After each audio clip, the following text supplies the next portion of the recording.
Right. Following a meeting between Cricket South Africa's Members' Council, the proposed Interim Board of Cricket South Africa, and the Ministry of Sports, Arts and Culture on Sunday, the 8th of November 2020, and subsequent engagements with the Interim Board, the Members' Council has written to the Minister Nathi Mthethwa to raise material concerns on unresolved matters. After extensive consultation between the parties mentioned, the Members' Council has resolved to not appoint the Interim Board. The Members' Council remains deeply committed to resolving the issues that have surfaced within CSA and will take the necessary steps to ensure that the concerns which Minister Mthethwa and SASCOC have previously raised are addressed efficiently and professionally. Following a series of published events, the Members' Council agreed to work with the Ministry of Sport, as well as SASCOC and other stakeholders in addressing the concerns that have been raised regarding CSA. The Members' Council embarked on a process last month to facilitate the resignation of the then incumbent board members of CSA, with intention of appointing an interim board that will work collaboratively with all stakeholders. The main objective of the new interim board was to work closely with the Members' Council and the CSA executive to achieve the necessary change within CSA and take cricket forward until a new board is elected at the general meeting. In accordance with the rights afforded to the Members' Council by CSA's Memorandum of Incorporation, certain individuals remained on the board of CSA until the formal appointment of an interim board. The Members' Council worked with Minister Mthethwa, the Department of Sport and SASCOC's team to facilitate the appointment of the appropriate interim board that would have the necessary collective skills, professionalism and expertise to take its fiduciary duties seriously and to comply with the legal duties and obligations placed upon them at all times. To that end, the Members' Council outlined a specific proposal about the structure of the board and certain preconditions attached to the appointment in a letter to the Minister dated 27th October 2020. In an update by Minister Mthethwa, published on the 28th of October 2020, the Minister confirmed the Members' Council views that our engagement was constructive, and he expressed his appreciation for our leadership. In a subsequent announcement the following day, the Minister further stated that the interim board would be a product of consultative process involving the Department, the Members' Council and SACA. In that announcement, Minister Mthethwa confirmed that the interim board would report to the Members' Council and describe the necessary transitional steps to nurse cricket back to its place of pride, both locally and internationally. In the interim board announcement address, Minister Mthethwa again referred to a collaborative path and confirmed that the interim board would be reporting to the Members' Council. The Minister also specifically referenced to certain matters that the interim board would deal with, and the Members' Council is aligned with all of these. I refer to the statements above, as at the stage the Members' Council, Minister Mthethwa, and the department appear to be aligned. For the Members' Council, the logic step would have been to proceed to appoint the interim board as nominated to the Board of Directors of CSA in terms of the MOI of the organization. Directors of a company such as CSA can only be appointed in terms of the MOI, and following that appointment will owe fiduciary duties to that company. The MOI governs the relationship between the board and its members and the role of Members' Council and the board. The Members' Council met after announcement of the proposed interim board and agreed to engage constructively with the proposed chairman of the interim board on an apparent conflict of interest relating to a proposed member of the interim board. It was intended that once the conflict of interest was resolved, To the satisfactory of the Members' Council, a meeting would be convened in order to formally appoint the proposed interim board as directors of CSA in accordance with the MOI as described above. The Members' Council and CS engage constructively with members of the interim board to provide information and to facilitate matters moving forward, despite the fact that the interim board had not been appointed as directors of CSA, and thus no legal standing in relation to the company. In a meeting on Thursday, the 5th of November 2020, between the Members' Council and the interim board, the chairman of the interim board was adamant that the appointment of the interim board would be unqualified, and failing which the interim board would no further participate in the meeting. Following the bandwidth of the meeting, the interim board, the Members' Council sent a letter to the Minister of Sport to inform him of the apparent impasse between the Members' Council and the interim board. This culminated in a meeting held this past Sunday that the Minister had included the Minister and his team. These engagements and the meetings held on Sunday have raised serious issues where it is clear to the Members' Council that there is no longer collaboration or alignment between the various parties, and the relationship is not what the Members' Council anticipated. In this regard, the position taken by the Minister Mthethwa, members of his department, and the chairman of the Interboard during the meeting is contrary to the arrangement agreed upon by the parties.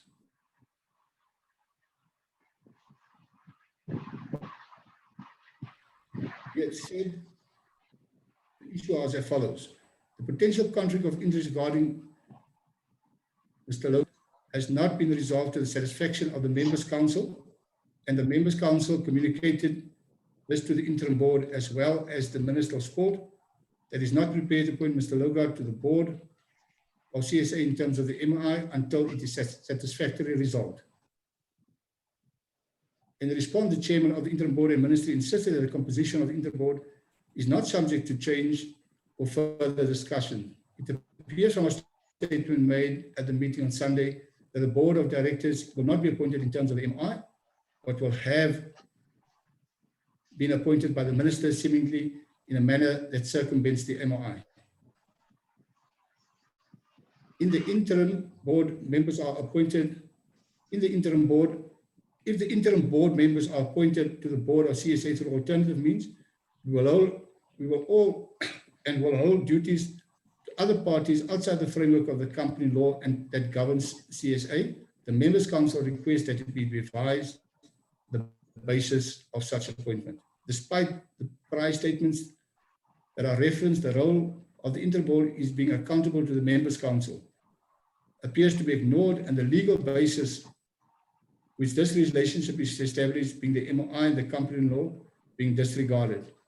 It would appear that the proposed Interim Board would be vested with unfettered mandate to make decisions relating to the affairs of cricket without the Members' Council's input and guidance. In engagement with the proposed Interim Board, the relationship between the Members' Council and Interim Board had been severely undermined, and the proposed Interim Chair and other members have been dismissive, indifferent, and highly unprofessional, which is not conducive to the development of a sound working relationship between the parties, as described in the published statements and established by the legal framework in which the parties should operate. The executive of CFA have also been subjected to behavior that is contemptuous of the anticipated relationship. Further, the Interim Board has proceeded to make media statements and pronouncements of matters of critical to CSA, and in particular the Members' Council, not only in bridging CSA media policy, but without consultation with the Members' Council. As the Members' Council of CSA, we are responsible to ensure the compliance with legal and corporate governance requirements in the administration of cricket and the organization. We also have a responsibility to the international cricket councils in terms of their articles of association. We also have responsibility to the International Cricket Council. When we raised our bona fide concerns in the regard at this meeting on Sunday, we were accused of being unfairly, which we view as unfairly, of being obstructionist, without the substance of these concerns having been addressed. Following the circumstances outlined, the Members' Council is not prepared to appoint members of the proposed Interim Board of Directors as directors of CSA in terms of the MI. However, the Members' Council will continue to work with the Department of Sport, the Minister, SASCOC, on a collaborative basis to address and correct the ills of the past. The basis of this relation between the parties is clearly prescribed by law and requires mutual respect by all parties in complying with the obligation. Following the above, the proposed Interim Board has therefore been requested not to continue representing themselves as representatives of CSA, as they have no such authority, and it's our expectation that they will not continue to do so. Cricket South Africa's Members' Council has no interest in appointing the proposed Interim Board. We thank you for your time, and we now open the floor for questions. Thank you very much, Mr. Richards. Just a reminder to everyone, should you have a question, please do indicate it in the chat panel to the right of the screen. We will kickstart with Firdaus, and also please just indicate who your question is for at the start of your question. Thank you very much. Thanks, Lucy. My question is for Mr. Richards. Mr. Richards, could I just ask you, the voting for the ICC chairmanship is about to get underway. There's a meeting next week. Given that the interim board, I guess, isn't there anymore, who will Cricket South Africa be sending as their representative? Who will be casting the vote? And are you at liberty to say which candidate you'll be voting for? Okay, Firdaus, I think I'll answer you in this way, that the customary practice is that the president of the Members' Council would be the assigned person that represents CSA at the ICC. In the past, the president was also the chairman of the board, and due to the separations, it had been one of the points of conflict. As it relates to who the candidate is and who the preferred candidate is, we will discuss that. We must consider that any decision will be based purely on what's the interest of CSA.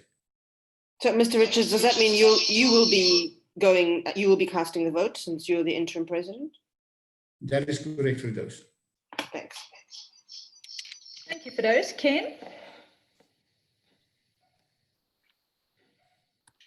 Thank you, Lucy. Yeah, for Mr. Richards, you've read out a statement there with an awful lot of legalese. Would it be fair to boil it down to basically Cricket South Africa were part of a process in appointing this interim board that they agreed to, but now because of the presence of one person, they want to pull out? Is that the legal advice that you guys have received? No, Ken, I think it's a breakdown in the relationship and the blurring of the lines of delegated authority and the roles and responsibilities of the various parties and not individuals. Our matter specifically relates to conflict and the conflict of interest matters and how it was dealt, and not the individual, Ken, if I answer you correctly. Sorry, but then you said a whole lot about a conflict of interest, and CSA Members Council is not prepared to have Haroon Lorgat on the board, but then the chairman of the interim board said that it couldn't be a subject of further discussion. That's where the meeting ended. So, I mean, surely that's to do with an individual.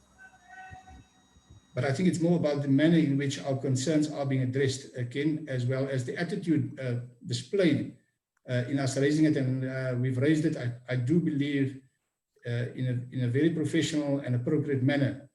And I want to categorically state we had raised potential conflict of interest around other persons within that interim committee.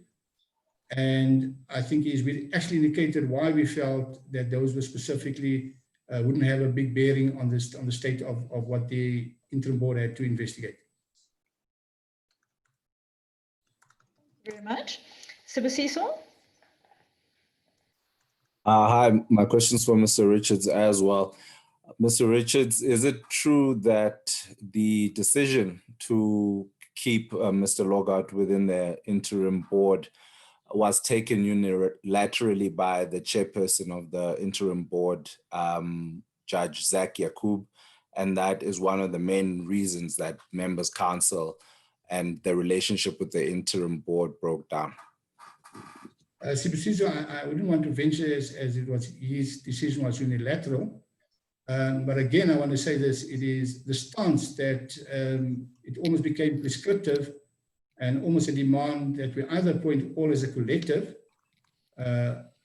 or not by actually addressing our concerns. That was the major breakdown in our relationship.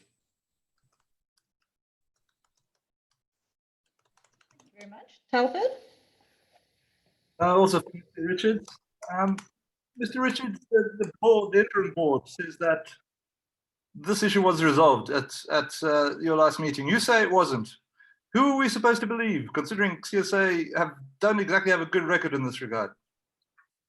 Well, Telford, I can categorically say that this matter was not resolved because the members of the board had left. In a subsequent meeting with the minister, these concerns were raised, and to our satisfaction, that matters have not been addressed. So that is our stance.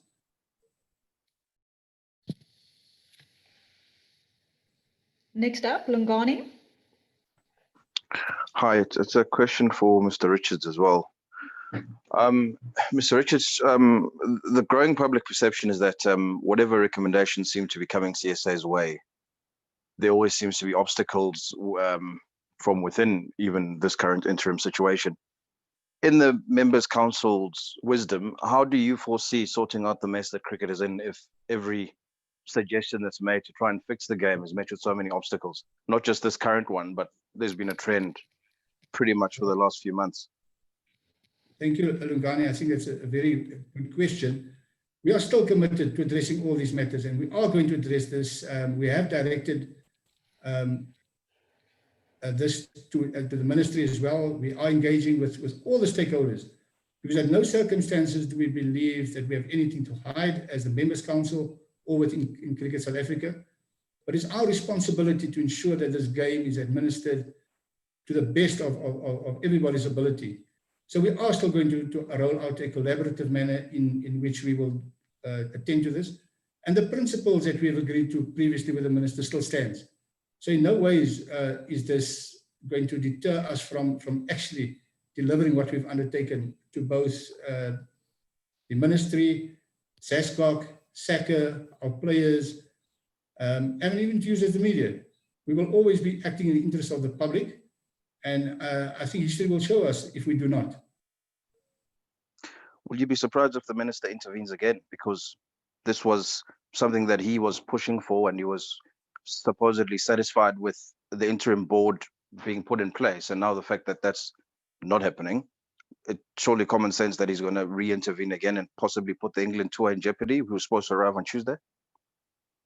Lungani, I wouldn't speculate on what the minister intends to do. But I'm sure that he will come out with a statement very shortly. But I'm sure that everything considered, the minister will apply his mind to what is in the interest of the game and what is in the interest of Cricket South Africa as well as the country. Thank you, Lungani. Next up, Shloni. My question is also for Mr. Richards. Mr. Richards, this is Shloni Mtimkulu from ENCA. The first question is, in your statement, you read out that the interim board was acting outside of the CSA's media policy with all its statements, that it was, and you mentioned that it was constituted outside of its MOI. So I understand all of that, but given that it was an interim, it is an interim structure, then what was the thinking from CSA in terms of how this whole process would work out? Especially given that when we had asked the minister this question 2 weeks ago, he was very clear that the board had been appointed already. And I understand now you said that it hadn't been legally appointed yet. That's why you're rejecting it. So yeah, what was the thinking around how the whole process was meant to work? And secondly, you mentioned that you will continue to work with SASCOC and the department. When did the change with SASCOC come about? Because with the previous SASCOC board, that was part of SASCOC until this past Saturday, they had handed the matter over to the minister, I believe. So yeah, when did the SASCOC change come about? Thank you for that question. I'm going to deal with your second part of your question first of all. SASCOC has always been part of this process. They were actually engaged, and those relationships were fostered, and the minister had specifically had specific meetings without our presence with SASCOC as well as SACA, and that is how we got to the collaborative manner. It is in no ways now that there's a new leadership that we're trying to go back there. At no stage, to my recollection, that we did not want to work with him. It is also the manner in which they wanted to engage with CSA that was the problem in that relationship.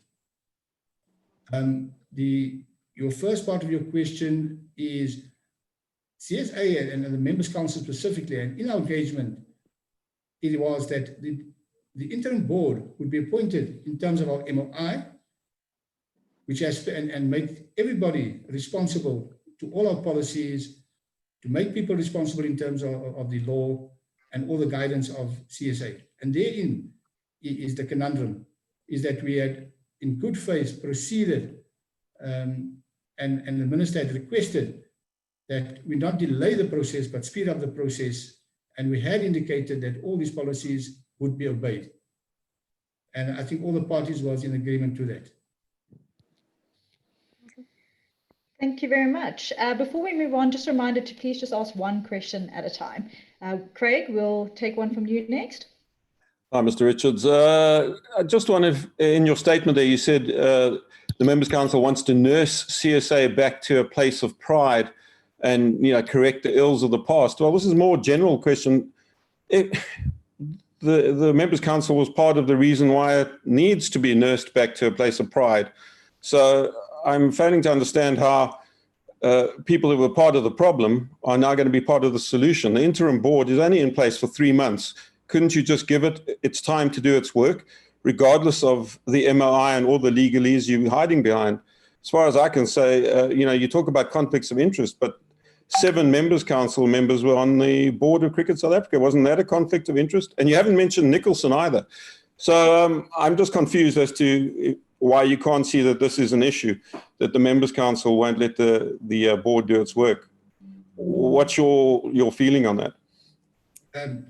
Craig, I note your point, but I want to express it this way, that the Members' Council are representatives and elected to these positions for a very specific reason. And I can categorically state that our decision is not based on self-interest or to protect any of ourselves. This is to ensure that cricket is run by cricket, and that is not against Nicholson. A board, and if you would look at the proposals that we have submitted, and we are ready to submit our revised MOI, which clearly defines the role between Nicholson and our board. Yes, greater separation between the 2 layers needs to occur, and we are mindful of that. So that is our standpoint, Craig. Thank you, Craig. Neil? Mr. Richards, I believe I know the answer to this, but it's very important for me to ask you, was today's Members' Council decision unanimous? Neil, I'm going to tell you that it is by a vast majority and not unanimous. Thank you. Thank you. Nathan?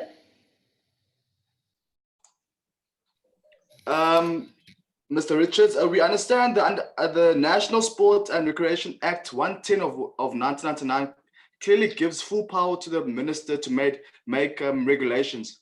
We also understand that the ICC is strictly against government intervention.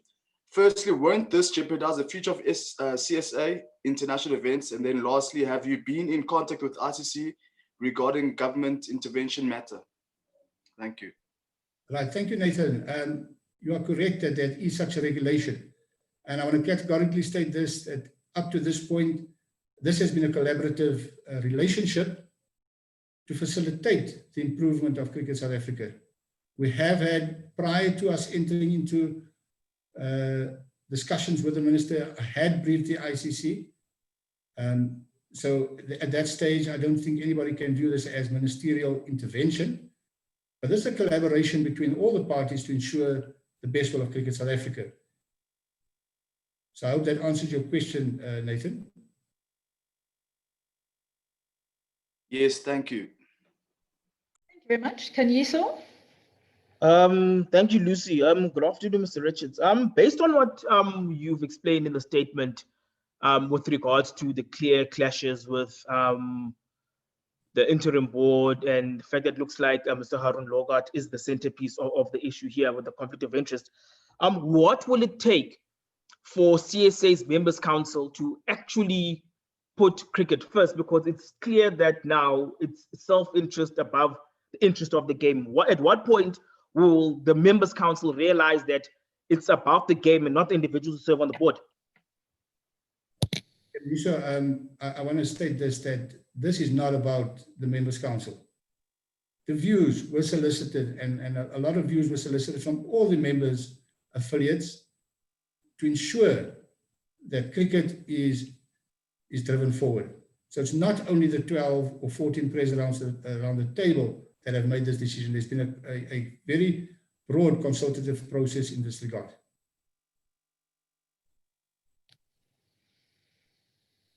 Thank you. Thank you very much. Oh, thank you, Kanyiso. Tsetso? Thank you. Good afternoon to Mr. Richards. My question is, there's talk of the members' council, there's talk of a conflict of interest, something not sitting well with the members' council regarding Mr. Harun Logart. Can you please go into details? What is it that is not sitting well with the members' council regarding Harun Logart? And lastly, has the minister accepted your decision? I want to answer this way. I wouldn't like to go into the actual details because these matters are still under discussion. And to date, the minister has not made any announcement or any indication of his stance on our position. Because I think it'd be very unfair for me to address the actual matters without having to infringe on anybody's rights.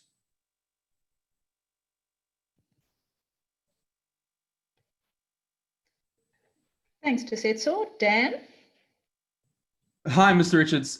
It seemed that a corner had been turned and that average fans and sponsors were looking forward to talking about on-field matters again. What message, if any, do you have for these fans who will no doubt be frustrated by this apparent U-turn? I want to say this, that in no way should this be viewed as a U-turn, but to ensure that the process remains credible. We will be coming out very soon and once we've engaged with the various stakeholders, coming with a plan of how these matters will be addressed going forward. It is unfortunate that the matter that we were still busy being discussed, unfortunately, in actually hands, and I do believe the media and the general public has the right, but I feel we need to also be given the space to actually be able to answer that thing effectively, engage with the relevant parties on how we will take this matter forward. Mm-hmm. Thank you very much. We'll take one from Tienes and then one last one from Sibusiso before we head over to Percy for an Afrikaans question. Tienes? Hi, Mr. Richards. I just want to know if who will run cricket in South Africa now? Will it be the Members' Council, or will the Members' Council appoint a new interim board? And also, will the AGM that's planned for 5 December, will that then now still happen with the new board being elected there, or what's the situation around the AGM?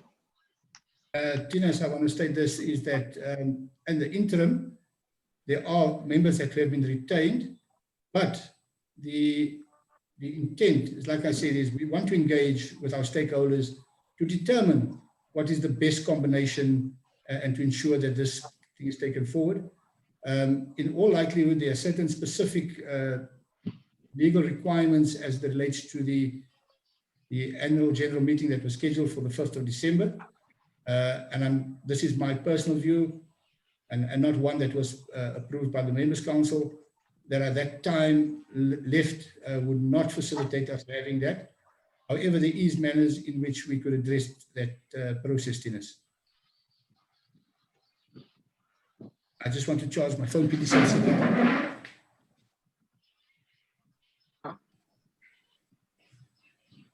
don't want to lose any connection. Apologies. No worries, Mr. Richard. Because my laptop is now saying it's starting to run flat. Apologies for that, ladies and gentlemen. The next question can come. Thank you. Thank you. Sibusiso and Ken, we will allow you one more question.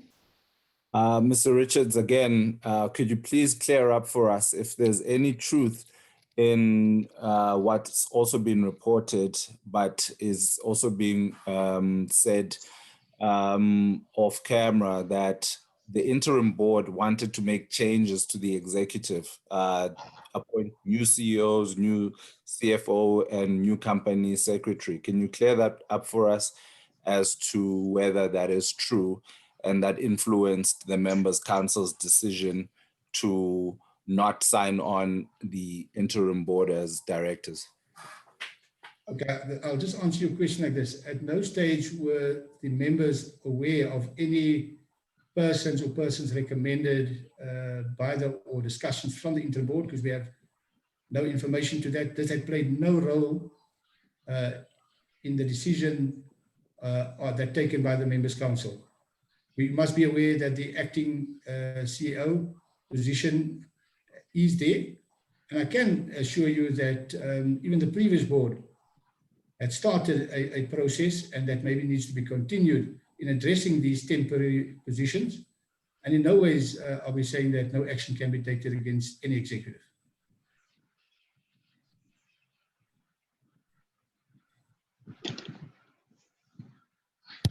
Apologies. Ken?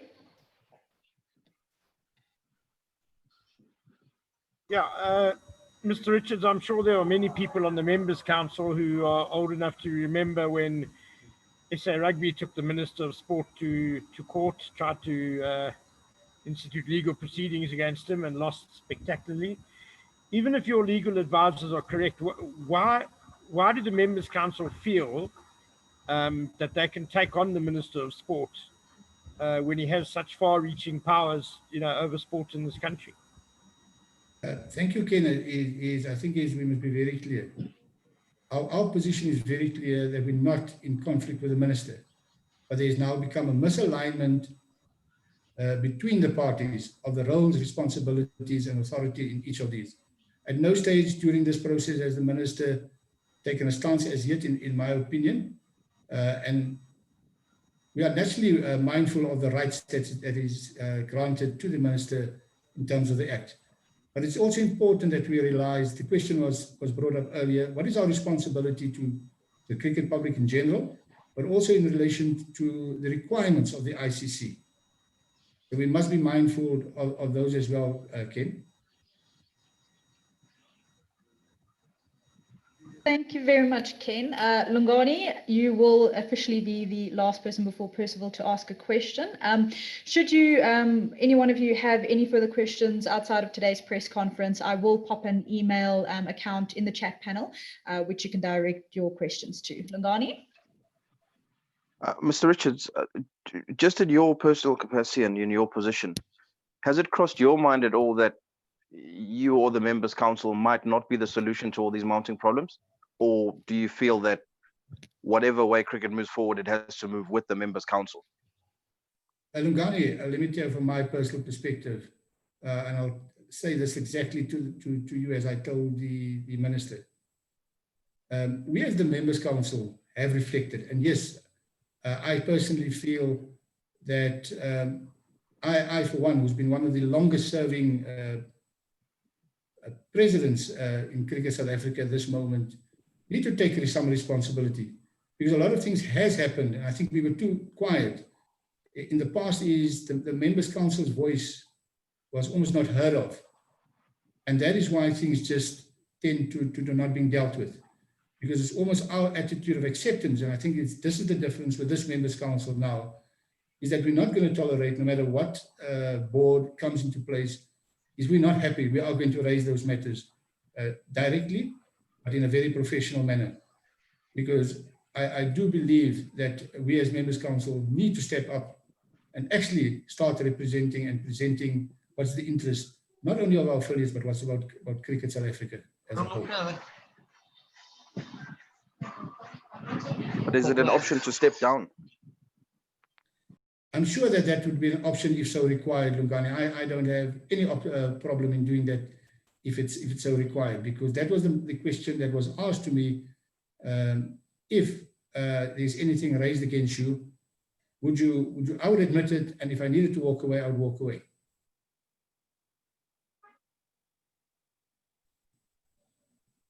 Thank you very much. Percival, next up with the Afrikaans questions. Baie dankie Lucy. Meneer Richards, Percival Young van ENC. Ek het net een vraag ter opsomming, of liewer net twee vrae. Kan ek net vra net ter opsomming, hoekom is ons as Suid-Afrika, hoekom is ons as Cricket Suid-Afrika vandag op hierdie plek? Is ons op 'n goeie plek? Is daar 'n goeie storie om te vertel vir Cricket Suid-Afrika op die oomblik? En net die tweede deel van my vraag is, die wêreldkampioene kom binnekort na Suid-Afrika toe. Het ons 'n goeie storie om te vertel vir die wêreld met die wêreldkampioene wat hier op ons tuisbodem gaan speel, meneer? Percy, ek gaan hier so probeer antwoord. En dat ek dink dis die probleem, is dat daar is so baie goeie stories om te vertel. Ons is nou baie naby om 'n klomp goed te bekend te maak. So dit ongelukkig gebeur hierdie goed en dit haal die aandag af oor die goeie nuus wat daar is. Cricket Suid-Afrika is nie 'n organisasie wat in soveel moeilikheid soos die mense dit besef. Ja, ons het groot foute gemaak en dit moet ons erken. Ons moet nooit bly dat ons nie foute gemaak het in die verlede nie. En as ek sê ons, dan meen ek almal in CSA. Ons kan nie die blame wil skuif na individu nie, maar ons as 'n gesamentlike eenheid moet aanvaar daarvoor. En dis ook ons is deel van die probleem, so ek voel ons moet ook deel wees om dit reg te maak. En ek is seker dat ons span die wêreldkampioene sal bewys dat daar nog baie goeie stories kan kom. Want daar is 'n redelike positiewe goed wat gebeur in cricket. En dit is deur almal daar, dis wat voor is en nie een van ons kan nou net sê dis ons wat dit gaan neem, want dis 'n proses wat deur gegaan word om al hierdie goed te laat gebeur. Baie dankie weer, Richards. Hi guys, we will take a couple of more final questions. So Tienes, you can have a follow-up question.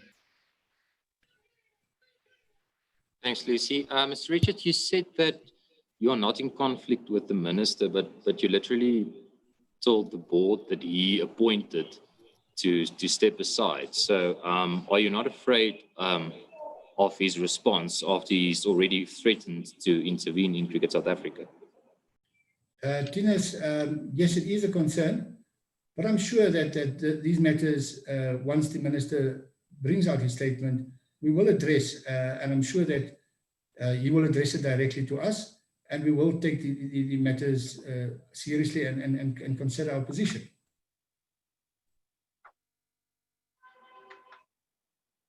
Thanks, Tienes. Tesetso?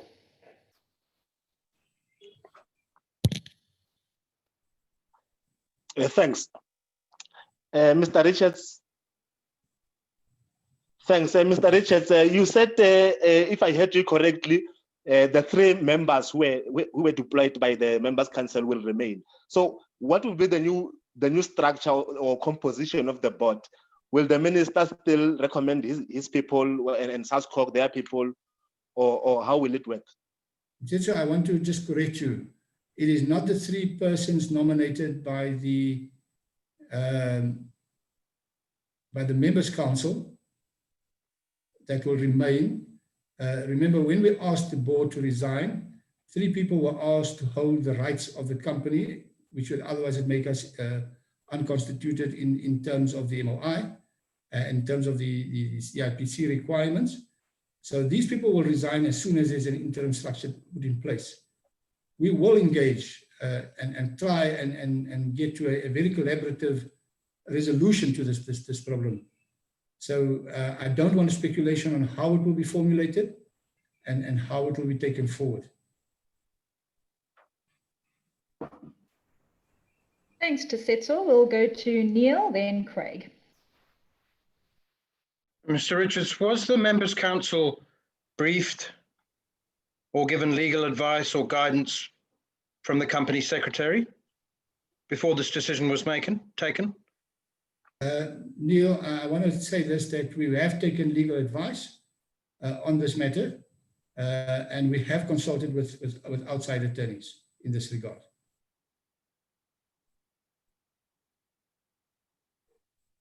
Thank you very much, Neil. Craig? Mr. Richards, just from a practical point of view, the interim board is saying they are not going to stop doing their work and they're going to continue doing their work. We don't know what the reaction of the minister is going to be to this. From a practical point of view, how is cricket running when you've got 3 different organizations pulling in different directions, supposedly for the betterment of cricket? It seems like whatever happens, it's heading into a disastrous situation. Craig, that is why we're making it very clear that these people have never been appointed in terms of the Companies Act or MOI or anything in that regard. So they, in our opinion, they do not have standing within Cricket South Africa. As to the role they will be playing, I'll be speculating because it is very clear that we have not confirmed the appointment as directors of CSA. But they have been appointed by the minister. So I understand you saying they're not legally appointed by the MOI through the MOI process, but they have been appointed by the minister. And we don't know what his reaction is going to be. I mean, the image of Cricket South Africa, you have to admit, is laughable because of these situations. That's what I'm saying, Craig, is I would like to say I wouldn't like to speculate around what the minister's opinion of this is going to be, but we will deal with it. At the moment, the company is running completely. The Members' Council is there, but there's also a small board to overlook and to ensure that the process runs effectively. Thank you. Ken?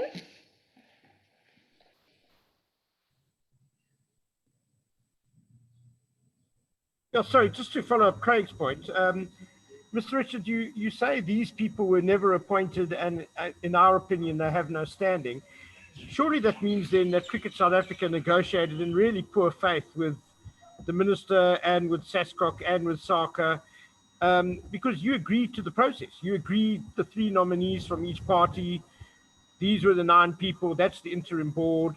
You agreed to the process, but now you're saying they have no standing. Surely that's really negotiating in bad faith. No, Ken, I disagree with what you're saying. Is we've always acted in good faith, in my opinion.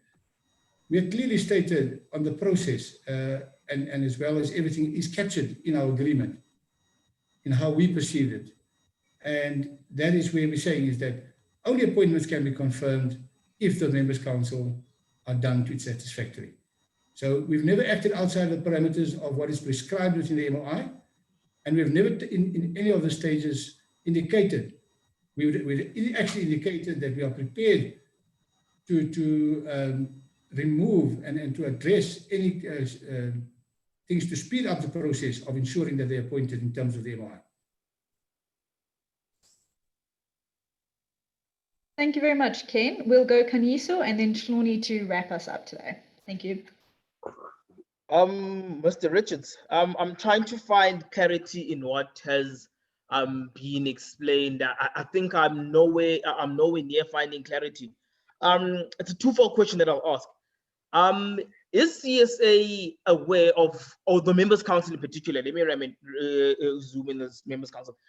Is the Members' Council aware of the ramifications of a ministerial intervention, firstly? And secondly, what was the point of the appointment or the secondment of the interim board 13 days ago, where now we're at a point where the Members' Council aren't happy or unwilling to work with them? Why wasn't this raised as when the interim board was appointed? Kaniso, I can say that this way.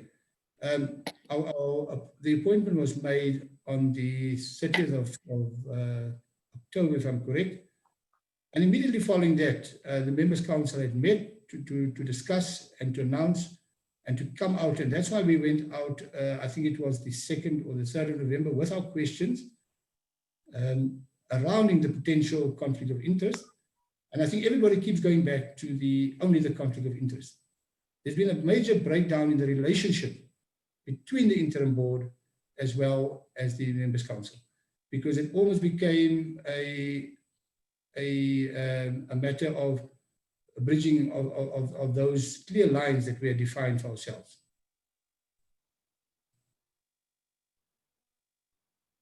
Thank you very much. Hloni? Yeah, I might be asking what's already been asked by Craig, Kanyiso, and Ken. So I'm just trying to understand then what was happening on the 30th of October at GCIS with the appointment of this interim board. And Mr. Richards, you were there.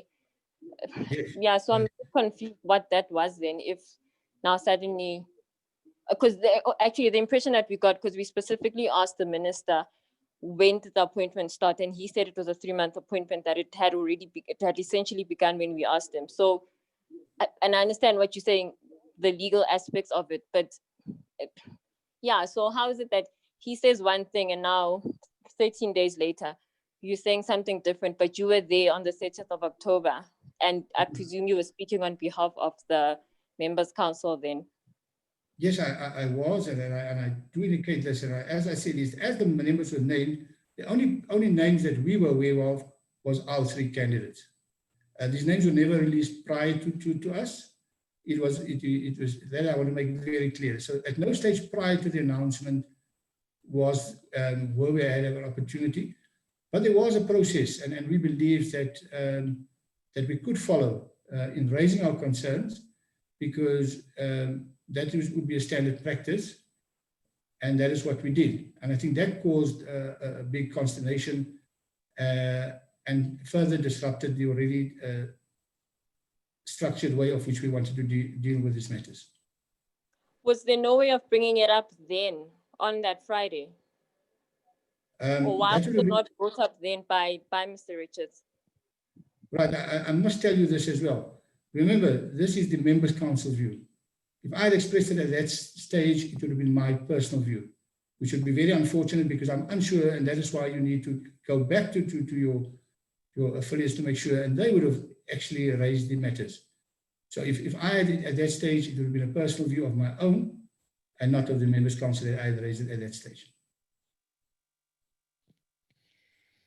Great, thank you very much. That concludes the question and answer section of this Tele press conference today. I'd like to thank each and every one of you for joining us today. Just a reminder, should you have any further questions outside of what was asked today, the email address is in the chat panel. Mr. Richards, I just want to say thank you for joining us today, as well as John Mahordy, and I hope the rest of you have a good day further. Thank you very much. I just want to thank everybody as well for actually taking the time at so short notice. And we will avail ourselves should it be at any stage, as long as we have prior notice of it. So thank you very much to the media and to everybody. Thank you very much. Thank you.